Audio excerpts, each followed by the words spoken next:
Welcome to Watch, Review, Repeat.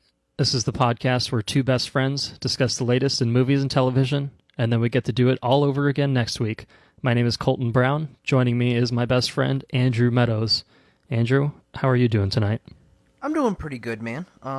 It's been a long week, but I'm excited to get into this. I've been looking forward to doing it for a while now. Well, that makes two of us. Yeah.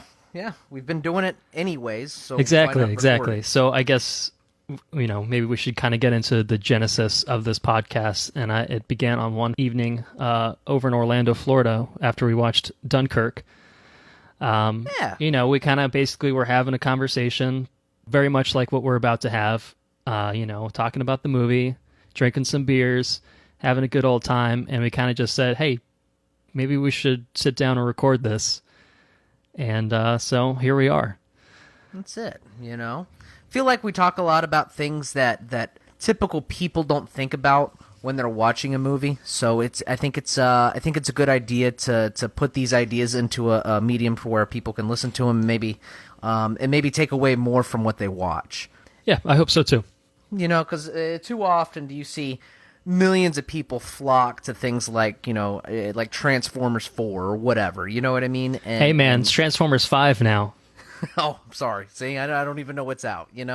And it's a masterpiece. That's it. I didn't see it.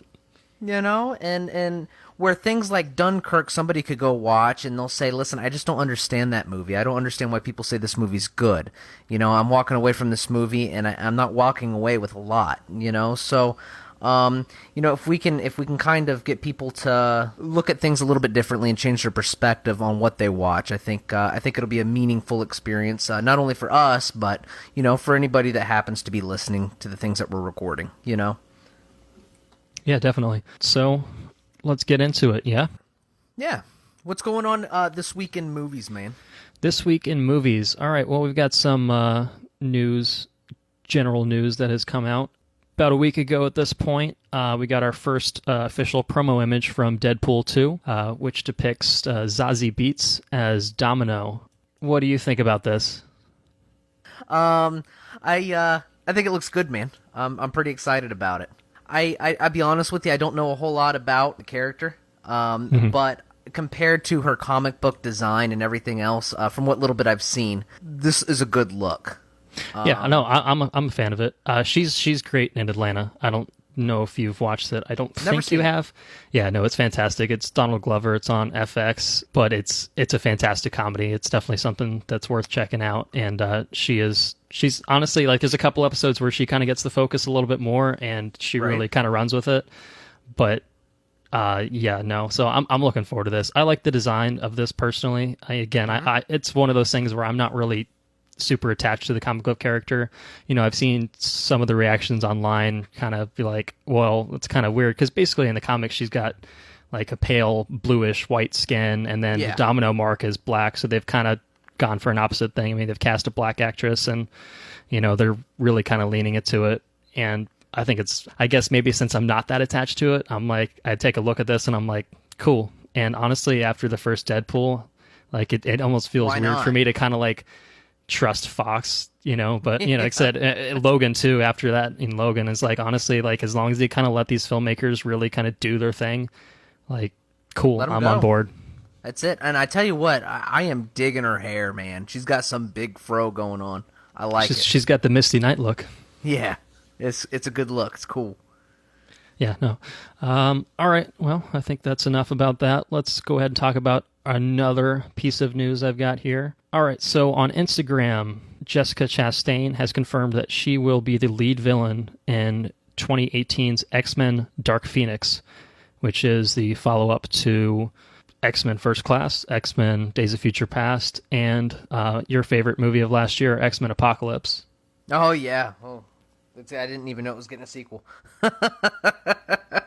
Awful movie. So bad.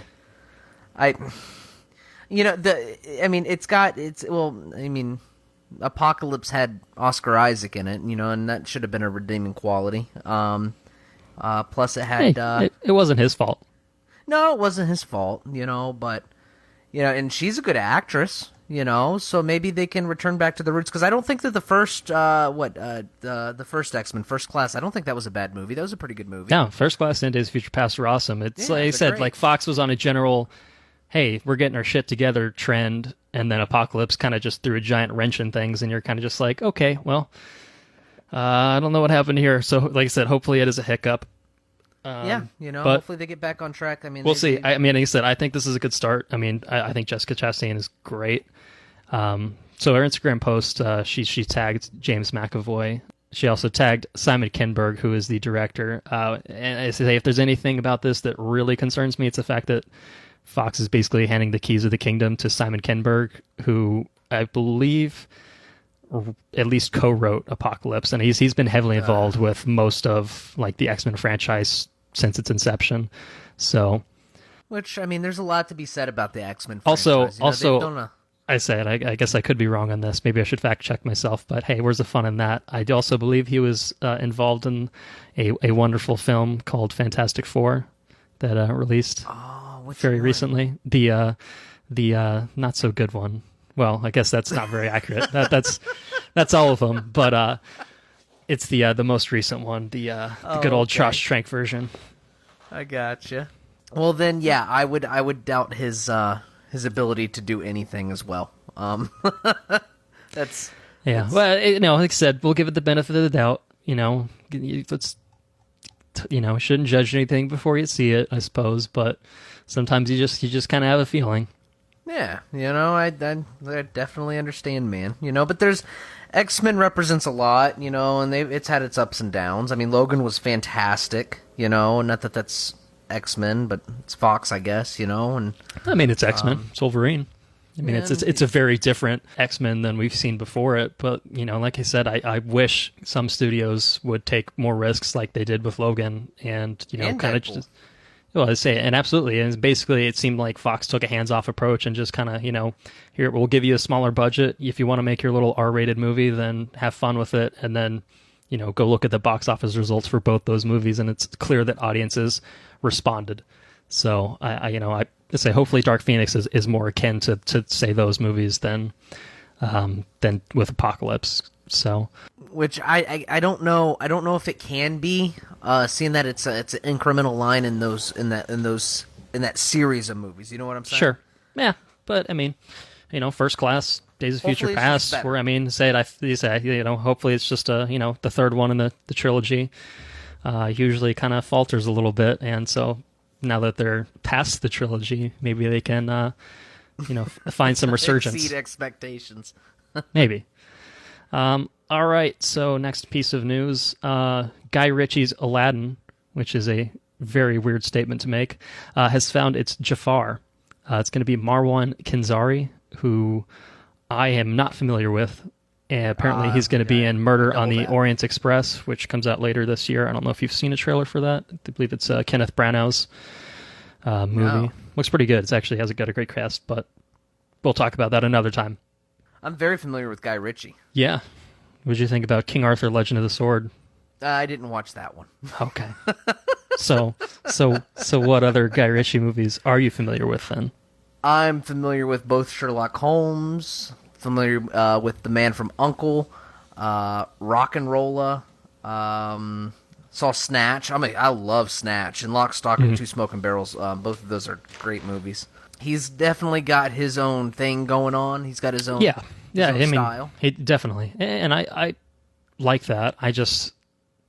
I'm not sure how well it meshes with something like Aladdin, but it could be something. Yeah, I mean, it's it just, I didn't see King Arthur, so it didn't look very good.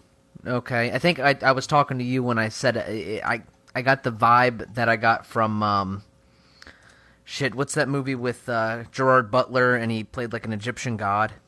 Oh, Gods of Egypt. Oh, yeah. That's kind of vibe I got, that's not a good vibe to be having. No, it is not. But, then again, I never saw Gods of Egypt, so I only saw like a 1-minute clip of Chadwick Boseman just like hamming it up. I'm pretty sure that movie did terrible too. Yeah. No, it's again, there's certain things, you said you shouldn't judge a book by its cover, but, sometimes you can take one look at the cover and you say, you know what, that's not for me. But Disney's got... I feel like Disney has a close... just a tight enough grip on their own IPs that I don't think he'll be able to run away with it and drive it into the ground the same way that he kind of did with King Arthur. You know what I mean? I think they can take his creative input and I think they can, drive it down to a head, to where he can. I think he'll be able to do something very good in his own style, as long as there's enough input from every other direction. You know what I mean? I feel that's a good thing that Disney does is they give whoever's taking the movie and they let them run with it to a certain extent, but there's enough creative injection from other directions to where not one person can ruin a movie. You know what I mean? Yeah, absolutely. Yeah, it's happened with Star Wars. The most recent news is they got Ron Howard on the newest one, the Han Solo movie coming out. Right. They pulled those one guys out, and obviously they had some creative differences, and they put somebody else in there, and hopefully he's doing a good job. But it's a good example of somebody trying to take the reins away from Disney's IP, and they say no. Find another job. You're out. And they got him replaced, So no, I agree. You say Star Wars is under the Disney umbrella. I'd say that's probably more on Lucasfilm kind of reining them in more so than Disney.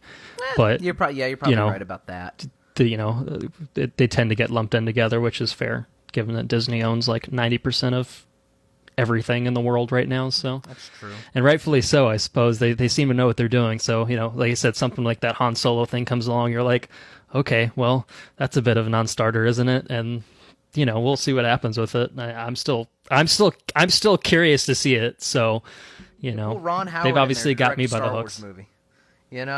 I was taken back when they announced Ron Howard. I gotta admit, I was a little shocked. Ron Howard is just like a perfect workman director, though. Like you don't really think of Ron Howard as kind of, oh, he's gonna bring you something amazing. Like, he's not your Del Toro, he's not your Aronofsky kind of guy where you think about that and you're like, oh shit, we're in for a treat. Even if it's not something that totally works, it's something you're he's like, not necessarily an auteur. Like there was a vision here. Exactly. He's not like you watch a Tarantino movie. That's definitely you watch a Guy Ritchie movie. That's definitely a Guy Ritchie movie. Yeah, absolutely. You know what I mean? So, Ron Howard definitely flies under the radar, but he's got chops. He's got good stuff that he's done. He's not a bad director. He's just, like you said, he's a workman's director or whatever you said. So. And speaking of Star Wars, did you hear that Star Wars Episode 9 is getting a rewrite? Is it really? Oh yes. So Episode 9 is being directed by Colin Trevorrow, who did Jurassic World, Safety Not Guaranteed, and I believe he most recently did The Book of Henry, which I did not see, did not hear good things about. But so I guess originally it had been reported that Rian Johnson, director of Episode 8, would be doing a treatment on Episode 9, but he corrected that on Twitter, saying that he did not actually write any treatment for it. So the original treatment for Episode 9 was by Colin Trevorrow and his writing partner, Derek Connolly, and now they've brought in Jack Thorne. I don't know anything about his work, but honestly, again, it's like you were saying with Disney, and I feel it's the same way with Lucasfilm, and obviously those two are very closely tied together now. They know what they're doing. They've earned my trust at this point. So that's it. Until they screw it, Yeah, that's true. But so far so good, right? Well, we should probably get this moving. We're going to shift gears and talk some latest in television. We got a trailer for Mr. Robot Season 3. Now, you mentioned earlier that you have not watched Season 2. Did you start it, or did you just not get around to it? No, I grinded out Season 1. Well, I would say we watched Season 1 together, at least most of it, if I recall correctly. That was a stellar show. I really liked it. Yeah, absolutely. I feel kind of bad because I really enjoyed Season 1. I did not start Season 2. Well, the good news is I believe that it is up for streaming on Amazon, like the first season was. So if there's a good time to catch up, now would be a good one. The third season's going to be debuting on USA on October 11th. So you've got a little bit of time to get up to speed. I thought it was somewhat of a step down from season 1, but I still really, really enjoyed it. I think it's I watch a good amount of TV, and there's certain things I lump into like, oh, this is good category, and Mr. Robot is like definitely it's quality television, no doubt about it. Season 1 was definitely quality. I mean, I don't watch a ton of TV stuff, but I mean, the season 1 was just really good. Yeah, and I feel fortunate to where I'm not invested into too many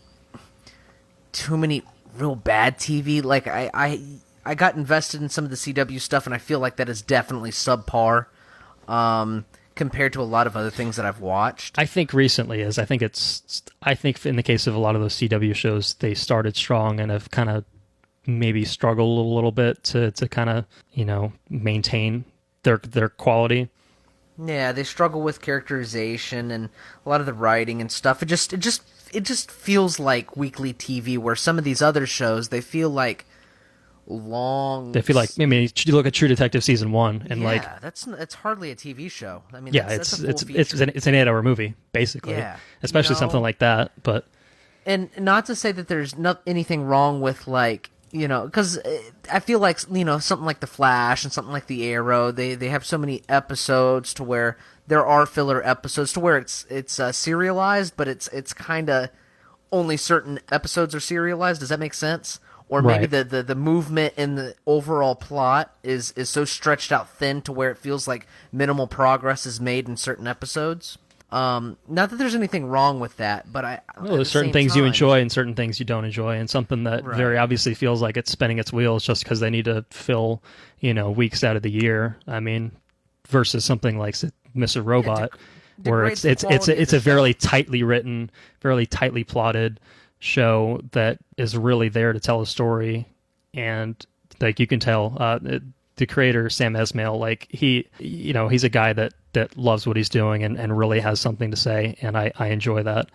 And something like Mr. Robot, like you can tell how much he puts into it. The season 2, he literally directed every episode, which for TV, I mentioned True Detective season 1. Cary Fukunaga did that for season 1, but at the time that was kind of just like, oh wow, like that's season unheard 1 is of. Unbelievable. I want to watch that again. TV, just the nature of the medium is, there's just so much that goes into it. And if no one has seen season 1 of True Detective, do yourself a favor. Agreed. And go see it. And then skip season 2. Yeah, well, season 2 doesn't exist. That's not True Detective. That's something else. Is there? Oh yeah. Okay, I'm sorry. I got the memo now. Season 2? What? There's a season 2? I didn't know there was a season 2. There may be a season 2. They might call it season 3. We'll see how it goes. It's very weird. I don't know. Why would they market it? It's like they just made a second season and pretended it didn't exist. That's bonkers. It was so bad. Well, it was so bad. What was so bad? Finish it. I didn't finish season 2. If we say we will go on for hours if we get me talking about True Detective season 2. So I'm going to move on and bring up another fun topic. We've got some reactions to Marvel's Inhumans, which will be debuting in IMAX in September. You can't forget that last part. Well, they don't want you to forget it. This very cheap, a very great looking show is going to be debuting on IMAX in all its shitty glory. All its good glory. Did you see the clip that they put out where I guess you have to forgive my ignorance because I don't know all the characters, but so it's Medusa and Maximus the Mad. Yeah, that was bad. Not good. That was not very good. Bad. So following up on that, I guess he said so. So there's been a screener that's been released for critics. So we can't take a look at it just yet. We'll have to wait so we get to see it in IMAX, presented by IMAX in full IMAX glory. Not sponsored at all by IMAX, for the record. Basically, I guess there was a panel that just happened. I don't know exactly where, but I've got some choice quotes here that are pretty awesome. I guess a reporter asked actor Anson Mount, he's playing Black Bolt, the main character. He asked a question about, hey, maybe the show's not good. And he said, hey, you're making me feel like Ben Affleck right now. It says somewhere the sound of silence was playing.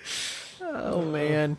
It looks really bad, which is a shame because the Inhumans, it was ramping up. Yeah. Yeah, no, I think there's a version of Inhumans that could be pretty awesome. It's not that these characters can't translate to anything good. It's just what we've got is basically a very rushed hack job. And I think there's a lot of behind the scenes stuff that will go into that. And the good news is it comes out in less than, well, I guess the premiere comes out in less than a month in IMAX theaters. And we'll probably check it out. So we'll save that lengthier discussion for then. All right. Well, I think we've squandered enough time. So this week we've got a couple movies on tap that we'd like to talk about. See what we liked, what we didn't like, kind of what we thought about it. And our first movie is going to be Atomic Blonde. This movie came out a couple weeks ago, so we're playing catch up on it for you guys. This comes to us from director David Leitch. It stars Charlize Theron as Lorraine Broughton, who is a spy, a British spy, who gets sent to Berlin to recover a list of all the secret agents and spies in the world. And, it's a pretty common plot thread, but needless to say, that gets out, it's going to be bad news for a lot of people. And David Leitch is... he's the same guy that put out what? David Leitch was one director on the first John Wick. He co-directed that with Chad Stahelski, and Chad Stahelski was the one he ended up directing the John Wick Chapter 2. But he was also responsible for, he was a stunt coordinator for a long time. I think in some of my favorite movies, V for Vendetta, which is probably one of my favorite movies, Fight Club, which is excellent.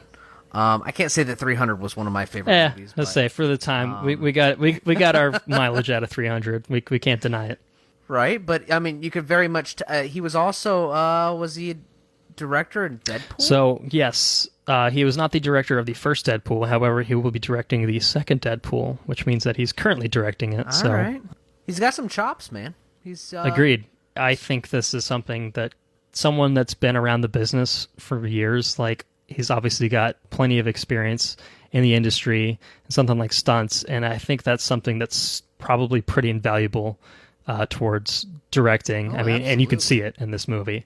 I'll kind of get into something a little bit later when we get a little bit more spoilerific in this, but you can tell that he's got an eye for kind of action and really kind of putting something believable together. A lot of movies feel very Hollywoodized and, kind of generic in their action, and I do not think that is the case with anything that any movie he's ever done coordination for.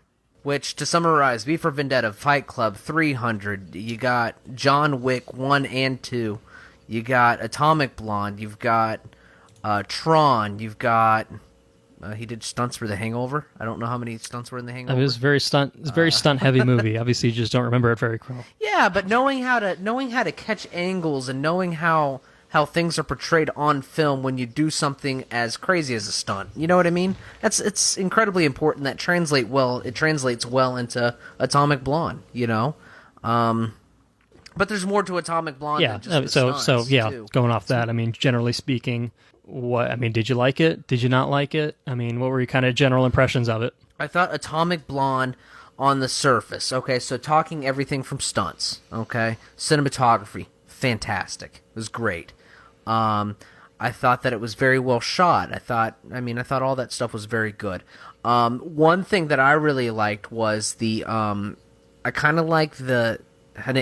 really liked the way the color palette was represented. I agree.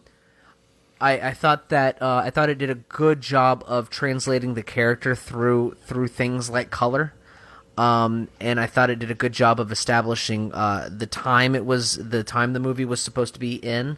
I thought it did a good job of translating the character, and kind of transposing the person that Charlize Theron was supposed to be. Into something more than just writing the character. I thought it did a good job of that. And then the stunts and the choreography and everything like that was fantastic. I thought that it had good meat and bones, but I thought when it came to the actual down to the actual story, I thought it felt very flat. I thought it felt very two-dimensional. It's been done a million times before. The actual story, not necessarily the characters in the story, but just the overall arc. Hey, listen, I'm a spy. I'm going here, and there's a double agent I got to worry about. Don't trust anybody. And then I got to get out because things are getting hairy. I got to get out of here because I'm being crossed by somebody I was supposed to trust. It's just been done a million times before, but it's never been done with a bisexual character. It's never been done with a woman, and it's never been done in the sort of style that this movie was done in. And I thought that it did a very effective job of the characterization of the main protagonist. I thought that was excellent. And the cinematography and the overall, I guess it would be considered editing because they definitely put more of a cool palette on in post-processing, I think. One thing that stands out, one of my favorite, and it was as simple as a shot, but in the very beginning there was a shot where with her, she was in a bathtub full of ice, and the whole movie was the whole shot was just in a cold blue, and it was I just thought it did a very good job of captivating that character in that one scene. You know what I mean? Do you know which one I'm talking about? If I recall correctly, I think it is the intro shot. That's basically how we're introduced to Lorraine. She's beat to hell, taking this ice bath. And I agree. I mean, the colors in that scene, and honestly, a lot of those colors are very present throughout the movie. And I love that. I mean, I thought it definitely lended it like an awesome visual style that really kind of conveyed, the tone, the feel of it. And it worked perfectly for what this movie was trying to do. That said, I mean, I will agree with you pretty much across the board with what you said. Is like this is a beautifully shot movie and a beautifully choreographed movie. Unfortunately, it's the everything else that kind of falls by the wayside. And it's kind of a shame, really, because I think the cast in general is great. I mean, you've got Charlize Theron, you got James McAvoy, John Goodman. You've got freaking Till Schweiger. You've got Hugo Stiglitz in here playing a freaking watchmaker. And it's like, why is this guy playing a watchmaker? I mean, I enjoyed him, but I'm just like, he's gonna kick some ass now? He's gonna kick some ass, isn't he? He never kicked any ass, but he never kicked any ass, but he was a watchmaker, dude. I'll agree. But across the board, like, great cast, and a really cool setting to play with. And a lot of really cool elements that it brought to the table, and it didn't really find a way to really satisfyingly tie them all together. So for me, it's a little bit of a disappointment in that regard, but I did enjoy it. Now I'm going to start getting into a little bit more spoilers here, so I'm going to go ahead and warn anyone that still happens to be listening right now. If you don't want to hear spoilers for Atomic Blonde, maybe press pause, go watch it, come back. If you don't care, keep listening. That is entirely on you, and you are not allowed to blame me anymore. I've given you fair warning. So, spoilers, right now. That stairwell scene. Holy shit. That for me, I was enjoying the movie up to that point. That scene comes in, it kicks in, I'm like, fuck, this is amazing. Oh, it was fantastic. It was really good. The whole, I would say it starts when she starts escorting... Spyglass, yes. Yes. She starts escorting them, and that whole scene with the crowd walking down the alleyway or the road, and then they all pitch up their umbrellas, awesome. And then Homeboy crosses her, and all of it was fantastic. It was really good. And then it just kind of falls flat from there, but that's you don't want to undercut it, because I would say that the movie is definitely worth seeing in theaters. I think that it's a great movie. If you can appreciate the artistic perspective it came from, and not only that, but what it represents, you know what I mean? And I think it represents a whole lot more than it's got a mediocre story, but I think it brings to the forefront a lot of things that are very important, and it does it in a very creative and beautiful way. Yeah. You know what I mean?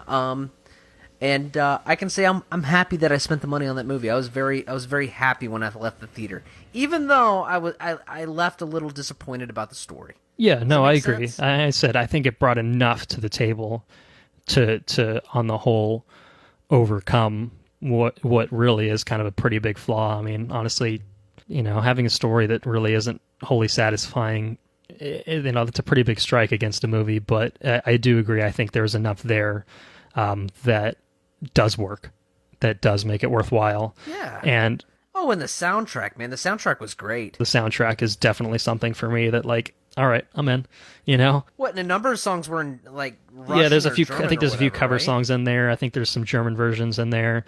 And honestly, the soundtrack across the board, like, it definitely worked for me. You know, I'm a big fan of the 80s music anyway. So it's definitely in my wheelhouse as far as kind of, you know, what there was there. And I think it was integrated well enough that, you know, it didn't really feel distracting. I feel like it really kind of added to the environment and the feel and the atmosphere of the movie. And I don't think it's the best integration of a soundtrack in a movie ever. I think something like Guardians of the Galaxy and more recently Baby Driver, like, have really kind of raised the bar for integrating soundtracks into the movie.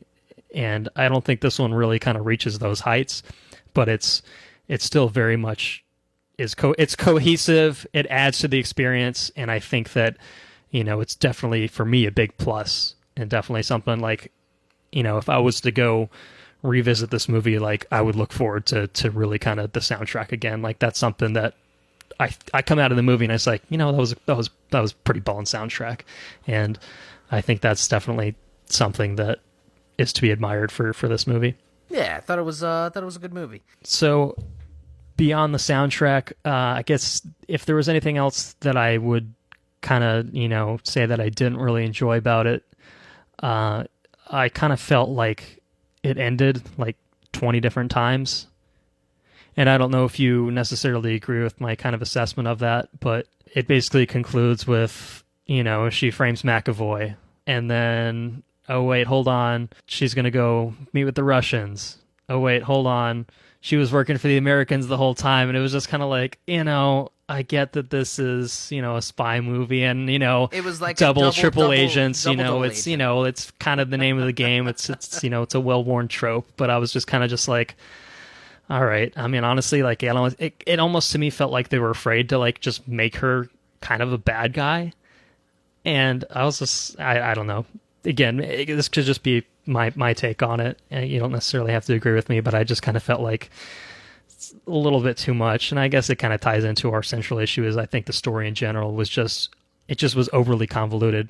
It was just doing too much. I think that, you know, the obvious comparison for this movie, at least the marketing kind of suggested, was John Wick. And, you know, there's some obvious connections there with the director. And this one was much more of a, you know, your typical spy thriller than something like John Wick, which was very simplistic with its story approach. But I think that, in the case of John Wick, you know? I honestly think that story approach was to its advantage, whereas here it really kind of took it too far and tried to do too much, and a lot of it just did not translate. Especially there at the end, like if you take the ending out and just leave the movie for where it originally, say you chop the last like 5 to 10 minutes off, and honestly think like I think I'd have a higher opinion of it, but I don't know. I still think that overall it's too much. It is too much. I just think that, you know, they compounded the issue again and again and again, and I think that was kind of probably not the best approach. So we're gonna give this a recommendation on based on our thoughts of, would you recommend seeing this in the theater? Would you recommend seeing this on Blu-ray? Would you recommend waiting for Netflix? Or would you recommend waiting until someone offers to pay you to watch it? Now, the way I'd go about the review, you know what I mean? I think that when you see a movie in the theater, just to preface this a little bit before I give my opinion about the movie, I think that when one person goes and sees a movie in the theater, I think that they go to see this movie in the theater for an experience. Okay? And when you buy a movie on Blu-ray, you maybe want to re-experience that movie, or maybe the movie is watchable multiple different times to where you can walk away and take something else away from that movie, almost like reading a book or a poem or anything else. I think watching it on Netflix may be a one-off kind of thing. Hey, listen, I didn't watch it in theaters and I didn't bother buying the movie, so I can just watch it on the subscription plan, because why not? I'm bored on a Saturday. And then I need to pay you to watch this is it's just so egregiously bad that you just kind of wasting your time. Right. You know what I mean? Now, with that being said, I think that Atomic Blonde offers enough to where it could be an experience.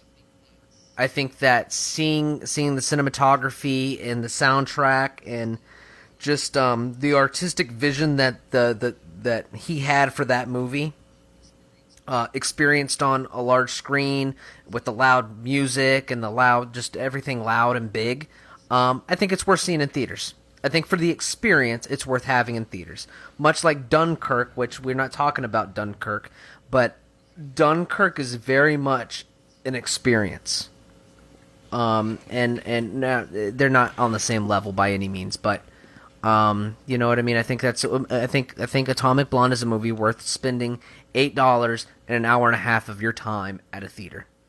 And that's my opinion about it. You know, I actually, you know, I was gonna say I would recommend waiting on Blu-ray, but I feel like you've convinced me. I do agree. I think that the elements that work for this movie are elements that are accentuated in a theater experience. So, I think as long as you kind of go in with the expectation that, you know, it's not going to be the best story ever, but I think there's definitely enough there to really compel you. A beautiful lady kick ass to 80s music in Germany, and it's going to look really cool.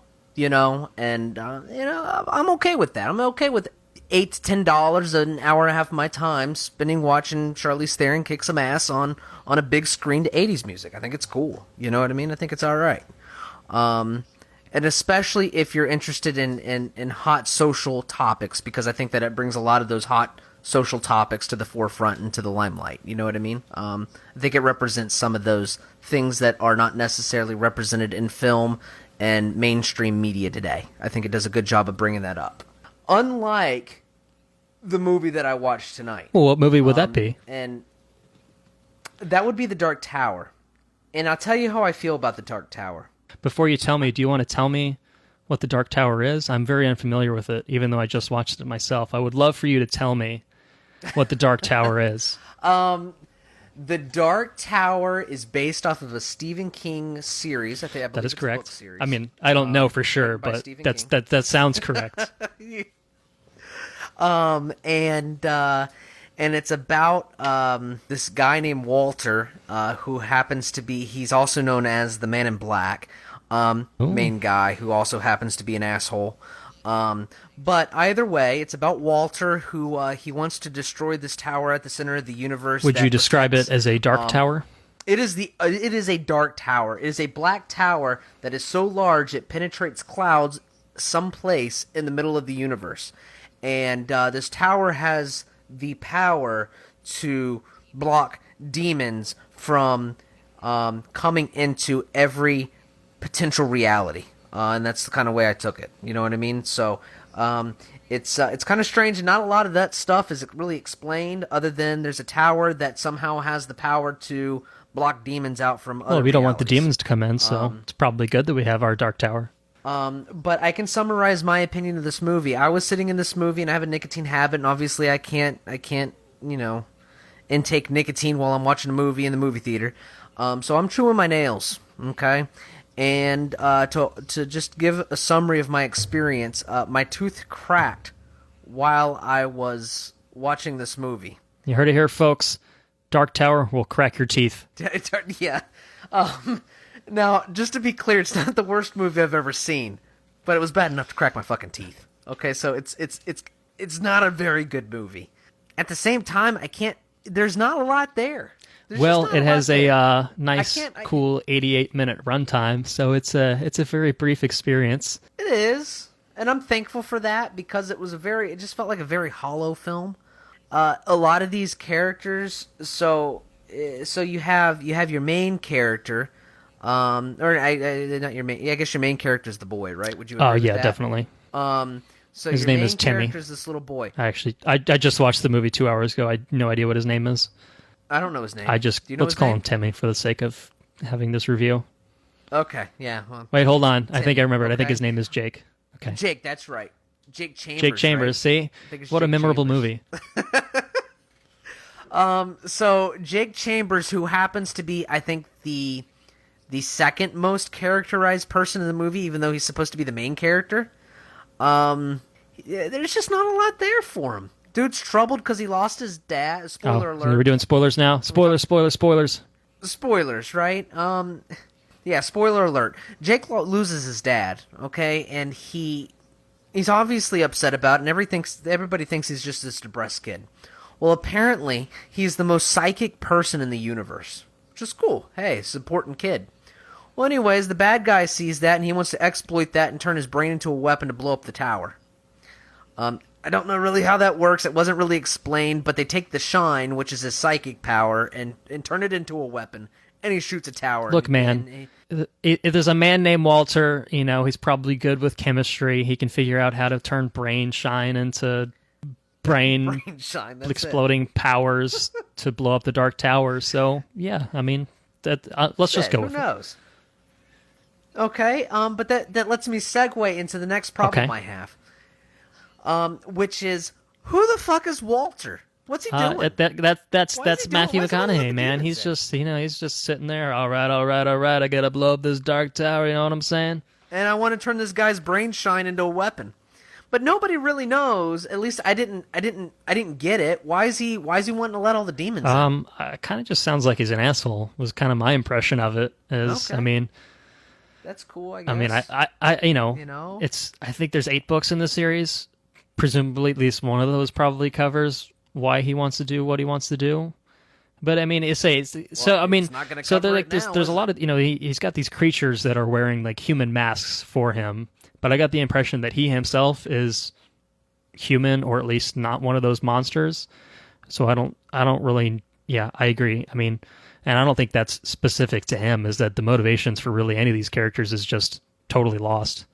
Well, the only one is not the main character, but the most understandable character of the whole movie is Idris Elba. Yes, Roland Deschain, the gunslinger. The bad guy killed his dad, and so now this guy just wants to kill him. That's true. He wants to remember the face of his father. He wants to remember the face of his father. Yes.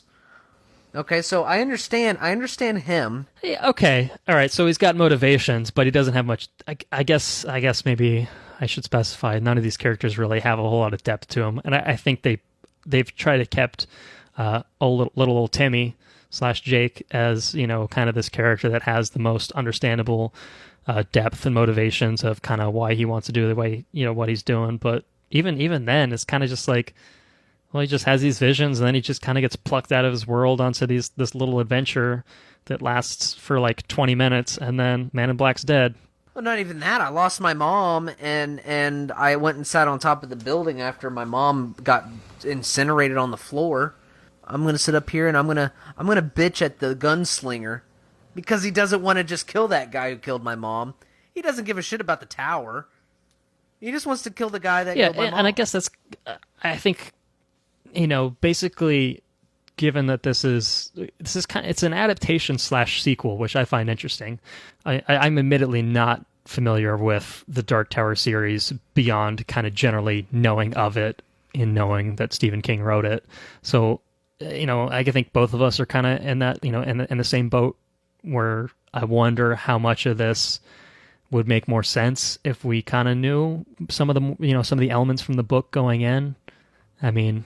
It just feels very hollow. And honestly, it's not even the characters for me that felt very hollow. Just the world building felt very hollow. And I think a lot of it, I mean, just pacing wise, it just did not work. And I just, like, I wanted to explore this world. Like, the opening scene, like, I was kind of intrigued by it. I'm like, all right, so they've got these, creatures that were wearing the human faces. You got Matthew McConaughey kind of hamming it up a little bit, kind of like a weird dude. And I was just like, I kind of enjoy this. And then they kind of quickly went away quickly went away from it and went into, okay, here's this little kid. Everyone thinks he's crazy. And I'm like, oh man, I just watched Iron Fist. Like, I don't want to watch this again. You know what I mean?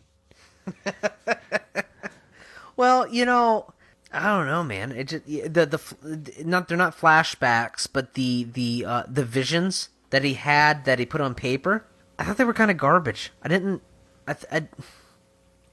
I don't know. I didn't connect well with them. Yeah, you know what I mean? No, they didn't do I a whole agree. lot for me. But I think that was more interesting than his story. You know, his story just felt very samey, very rote, kind of. You know, it's not bringing anything to the table. I think the problem I had with, I guess, sort of the other stuff is it felt very young adult Hunger Games type. I don't know. I mean, it didn't really feel epic. You know, it didn't really feel like this is a major conflict that I really need to feel invested in. It felt like, oh, this is really kind of cheap looking, isn't it? Like, it felt like a TV pilot almost. I'd agree with that, 100%. Because, you know, for something that had a budget of $60 million, probably should look a little bit better than what it ended up looking like, you know? Especially the face falling off thing. The people's faces come like disconnected from the rest of their face. Especially that guy in the street. I don't know if you noticed that or not, but that looked really bad. There was a part towards the end where Jackie Earle Haley, Rorschach's from Watchmen, his character, who is like basically non-existent through the entire movie, like he like chases after Roland and then he gets hit by a car and it looked horrible. Oh yeah, for sure. I mean, I don't even know that it's a case of the post-production being rushed. I guess I don't know. It just didn't work. You know, it just is. This felt like a February release. Like, this felt like, crap. Like, we know we got a stinker in our hands. Let's just dump it and hope no one notices. And honestly, there's probably a lot of truth to that. There's this article on Variety. So the headline is "The Dark Tower: Clashing Visions, Brutal Test Screenings Plagued Journey to Big Screen." And basically, the gist of it is, supposedly, you know, this is all hearsay, there was a lot of troubles between the studio, between the director, in terms of kind of vision, and really kind of delivering a effective, you know, satisfying product. And it's a pretty good article, and it's something that, you know, I actually didn't read until after I had watched the movie, just because I was like, you know what, let me just go in with kind of an open mind and kind of just form my own takes on it. And then I can go back and read that article and think that, yeah, well, I think there's something to this. It was rough. And I Definitely think you said rough. it earlier. I mean, it's not the worst movie I've ever seen. It really isn't. It's just a boring movie. It feels very safe. I mean, it's just kind of a very made by committee feel to it, where there's just nothing, you know, there. there's no Right. real substance to it. The cast is actually not bad, I think, for, you know, I mean, obviously Idris Elba is a big get. Matthew McConaughey is good. Oh, they're both Even great. the kid, I actually thought wasn't that bad. I mean, you know, kid actors are, you know, there's a fine line you've really got to walk with kid actors to and he was fine. okay. You know, it's like, it's weird. It's kind of the Suicide Squad thing. It's like, oh no, this movie's actually pretty well cast. It's unfortunate that everything else is just absolute garbage. And that for in the case of Suicide Squad, that's putting it mildly. But in the case of Dark Tower, it's not so much that it was just like offensive. It was just, oh man, this is just so bland. This is just such a mediocre, bland, right. boring way to really kind of bring something that on paper seems like it could be pretty interesting. Like, I'm kind of keen to like Stephen King. From what I've read of Stephen King, like, you know, he'll put some ideas that are crazy, totally out there. And, you know, he's a good writer. Like, I'm interested to see, like, I feel like this world could definitely work within the context of the book universe. And I just think that what we got was a very heavily condensed, heavily summarized version that really didn't capture the spirit or feel of kind of probably what he wanted to convey with what he wrote. But that's speculation. I haven't read the books. I'm curious to see. Would you be interested in starting the books? I would be curious to read the books.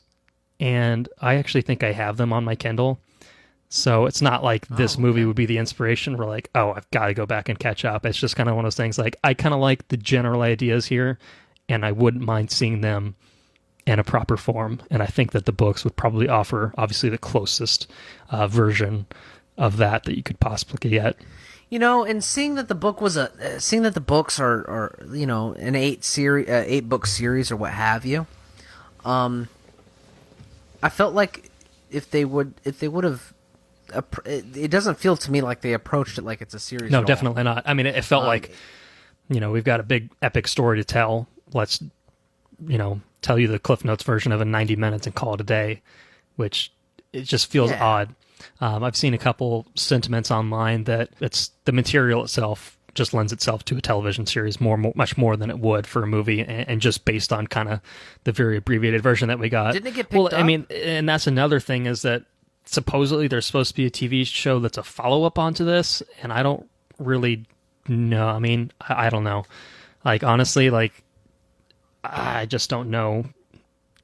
I just don't know that I'd care. Like, you know, I think there's potential there, but after this, I'm kind of just like, I don't know. I don't know. I say, I guess if anything comes out in the future on it, and it looks, you know, if it looks interesting, then, you know, maybe I'll revisit it at some point. But just kind of based on my initial impressions, with the, you know, this version of the Dark Tower, I can say that I'm not rushing to watch a TV show. I'm not rushing to catch a sequel to this movie should one get made.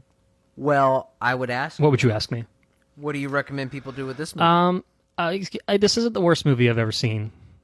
That said, definitely don't waste your money at the theater, and don't waste your money buying it on Blu-ray. This is a wait for Netflix movie for me. What do you think? I 100% agree with you. 100%. Yeah, this is a Netflix movie through and through. You wouldn't blatantly be wasting your time watching it. I guess I didn't expect a whole lot going in, and I didn't really leave disappointed, just because my expectations, I guess, kind of get checked at the door. But no, yeah, I mean, I would have a very difficult time recommending anyone to see this movie. I'd be curious. Don't spend any money on it. You can spend 90 minutes of your boring day if you're bored watching it, but don't spend any money on it. Yeah, there's worse things you could do with your time, but there's many better things you could do with your time as well, and so I would recommend you do the better things with your time, especially if you're going to spend money on those better things. So, all right. Well, I guess that kind of wraps up our little main section of this show. Why don't we talk about what else we've been up to lately? Has there been anything, any shows, any movies, any books, any video games you've been kind of catching up on lately? You wanna mention? Yeah. So, I've been invested in Voltron.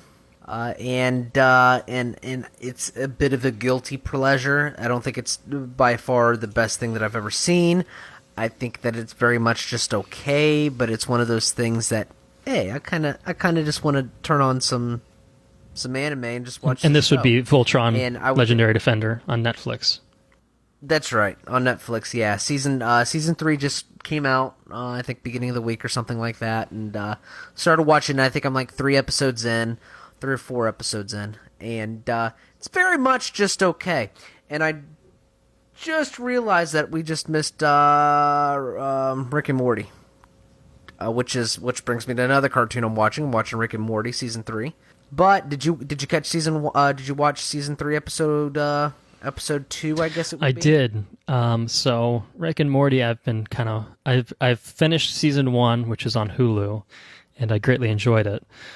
Season 2 I have not watched a single episode out of, but I did catch season 3 episode 2, which I guess aired last Sunday, and I greatly enjoyed that as well. So I'm firmly in the Rick and Morty camp at this point. Is the April Fool's episode considered episode 1 of yeah, season so 3? that's episode 1 of season 3, which I guess they aired that prior to the second episode, but I didn't catch it. So like I said, I've kind of been watching it out of order. Something for, like, you know, that show doesn't necessarily demand you watch it in order, but no. I still feel kind of iffy about it. So my intentions are to go back and finish up on season 2 before I kind of revisit season 3. And did you DVR this last episode? So hopefully by the time I get around to finishing season 2, season 3 will be close to being over, so I can kind of just, you know, do a little binge watch session and bang it out that way. Right. But what else has been going on? I'll probably pick up on season 2 this week of Mr. Robot. Good choice. Said you've got until October 11th to catch up before the new season drops, but I definitely would recommend it. And knowing that you enjoyed season 1, I think generally speaking we have very similar sensibilities, so I believe that you will definitely enjoy season 2. And I watched it week to week, and I think that it's something that would translate better to a binge watch session. So I think you might actually enjoy it more than I enjoyed it watching it on a week to week basis. I'm actually keen to revisit it, but I try to consume way too much media as it is. I feel like I should try to consume new media before I start revisiting a bunch of stuff that I've already seen before. But rewatch it, right? I may if I find the time, I may revisit it. But anything else? Anything else you've been? Yeah, I picked up. I subscribed to Audible. Good choice. And a couple weeks ago, I picked up The Subtle Art of Not Giving a Fuck by Mark Manson, I believe his name is. Okay. And that's a fantastic book. It's really good. How much of it have you listened to so far? I think I'm on Shit. I think I'm on chapter. I think I'm in chapter 6 out of 8, so okay. I'm almost done with it. And I can say that it lends a perspective that I'm already kind of keen on. But at the same time, it's nice to know I'm not the only one that kind of views things in that way. So it's definitely I think it's a good read for sure. Well, I'm not really reading; it's a good listen. The guy that's reading the book is. He's top notch. It's really good. It's actually a very good audiobook. But and it would be a rewarding book to read as well. But I think that especially certain books tend to lend themselves to the audio format, I think, better than other books. And I think that any sort of self-help book or a book like this one definitely lends itself well to an audio format. It's broken up into chapters and then subsections within the chapters. So it makes for a good ride to work, and you can listen to one subsection of a chapter or before you go to bed or what have you. And that's the kind of way I've broken it up into. And it's like I said, it's just well written. It's well performed, and I enjoy the content. I think it's a very good book. And then the second token I had was the American Gods, which I got really into season 1. I believe that's a Showtime show. It's either Showtime or Stars. I think it might be Stars because I watched it on Stars, Amazon. But don't quote me on it. I think it's Stars. I got very into that show, and I think that show is awesome. It's another show I really just enjoyed the premise of it. If you haven't got into that show, maybe we can do a deeper dive on one of our free weeks when something doesn't come out. It's been on my list since it came out, and as you know, and as our listeners will know, my list is very extensive. And there's many things that I'd love to watch, many video games I'd love to play, but I sometimes don't have the best ability to find the time for everything. But American Gods is definitely something I would like to prioritize. So I think season 1 is finished now. And did you watch all of it? I watched all of it. Yeah, I think it's 8 episodes. They're very rich episodes, and they're very well made and very well crafted, and you can tell that the people that go into making the episodes, I think that they have a high regard for the content that they're making, and it's really good. It's just a really well made show. So I recently picked up, and I think you picked it up as well, Neil Gaiman's Norse mythology, and Neil Gaiman wrote that, and he also wrote American Gods, and so. Like I said, the show was so good, and the content and the premise of it was just very cool.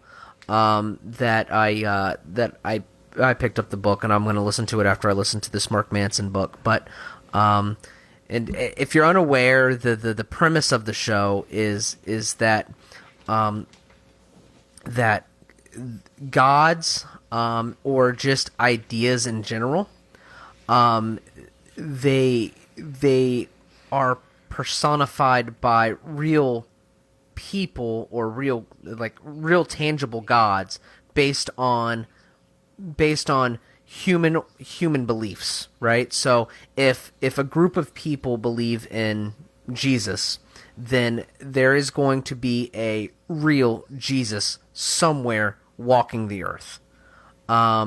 And the idea is that some of these gods came over with American immigration. So you have African gods, you have Scandinavian gods, you have Gods like Jesus. You have gods like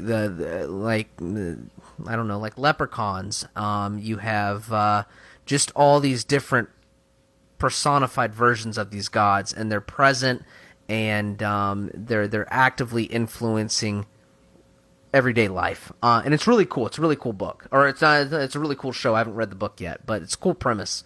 Highly recommend it, and like I said, it's made in a very good fashion for shows anyway. So, like I said, the show is really good. But what about you? Have you been into anything lately? I have been into a couple things lately.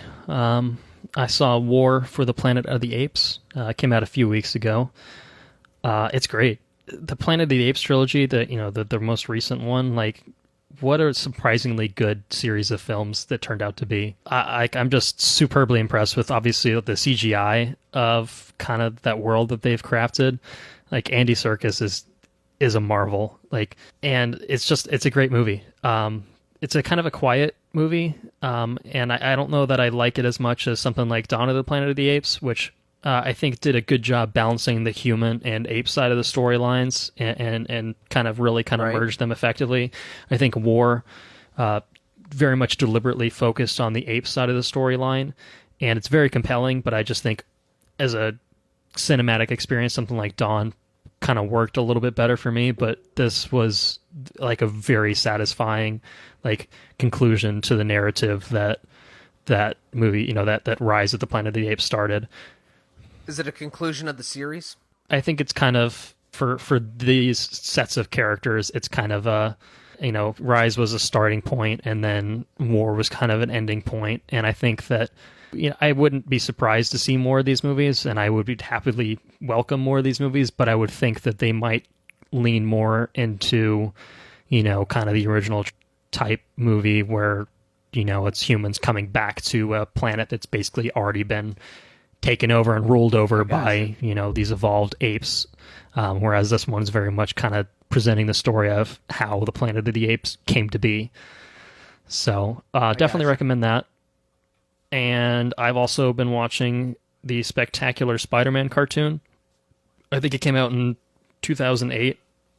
This was actually made by Sony before the Spider-Man television rights got handed over to Disney. Like, this was made before the whole Disney Marvel acquisition actually even happened.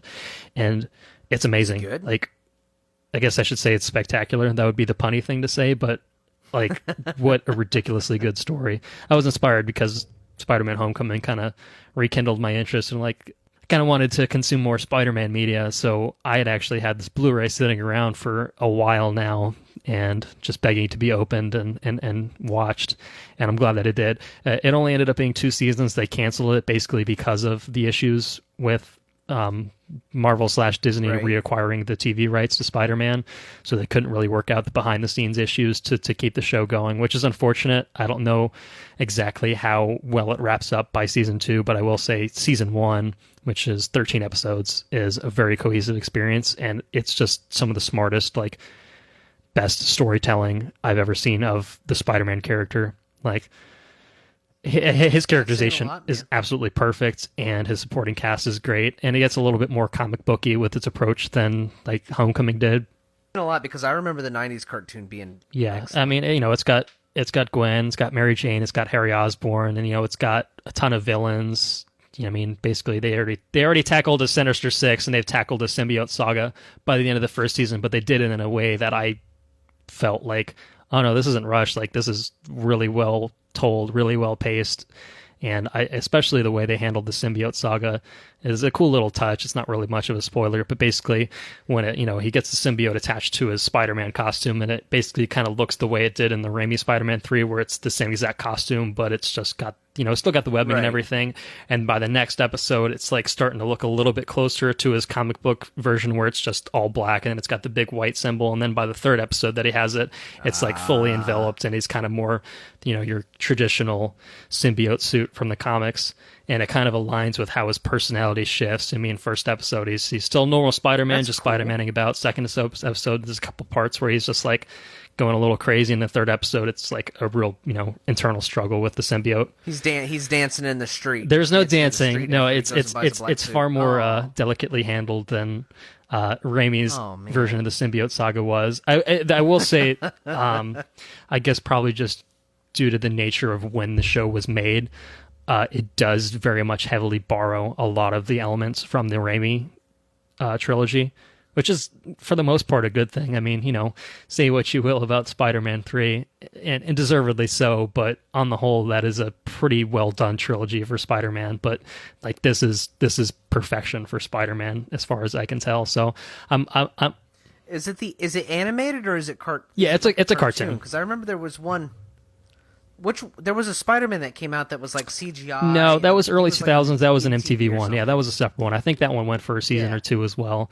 This is a little bit more recent than that. And so this is like hand-drawn animated. I got you. I think it ran from 08 to 09. And I'd always kind of seen it touted online as like, this is the definitive Spider-Man series. And I can say that they were right. And I guess the last thing that I would like to mention is I just watched the Guardians Inferno music video with Zardu Hasselfrau. Yeah. What a time to be alive, and man. That was one of the most amazing things I've ever witnessed in my life. James Gunn, you beautiful bastard. You done it. You done it, yeah. Oh, man. I don't really know what else to say about it other than I'm going to watch it many, many times. And... oh, man. And they got Dave Bautista like wearing angel wings, playing a guitar. Honestly, every like part of that video is just like every time they brought out like a new cast member, I'm like, oh, this is too much. This is amazing. So is there anything else you'd like to mention? Is that about it? Is it about time to wrap this bad boy up? I think I'm going to come into. Yeah, I think coming into next week, I'm going to try to have at least a couple of episodes of Mr. Robot under my belt. I wasn't aware that was on Amazon. And I'll give you my opinion of that next week. And I think actually next week we have... So next week, we're going to be doing a little Marvel Netflix roundup. So Marvel's The Defenders will be dropping in a couple weeks' time. So we figured it would be a good time next week to discuss Daredevil, Jessica Jones, Luke Cage, and Iron Fist, before we kind of get into Defenders, which is a big team-up of all of them. So that's what our schedule consists of for the next week. And as far as this week's concerned, we want to thank you for listening. We appreciate any support that you guys give us, and we hope that you come back next week to check out our thoughts on the news, anything else that we talk about. I want to credit Kevin McLeod over at Incompetech for his track Mechanolith, which we have as our intro and outro tracks. Right. That's licensed under the Creative Commons by Attribution 3.0 license. You can find us on Twitter at WRRPod. We're in the process of getting a website set up that will be watchreviewrepeat.com. Very easy to remember. And we also have a Gmail set up at watchreviewrepeat@gmail.com. We'd love anyone to send us any comments, suggestions, any questions about movies, anything. Sort of like anything is welcome. Like I don't expect to see anything in that email, so if I see at least one thing, I will be thrilled. So that's it. That's all I've got to say for the show. Thank you again. And is there anything else? Is there anything you'd like to leave the listener on? Any nice notes you'd like to say? I just want to say thank you for listening. If you've made it to the end of this, it says a lot. And if you did make it to the end of it, send some sort of feedback to our email address, and we would happily discuss anything that you would like us to discuss on this podcast. Take it as an opportunity to ask questions or get our feedback on anything at all. Thanks for tuning in. Exactly. And always remember the face of your fathers.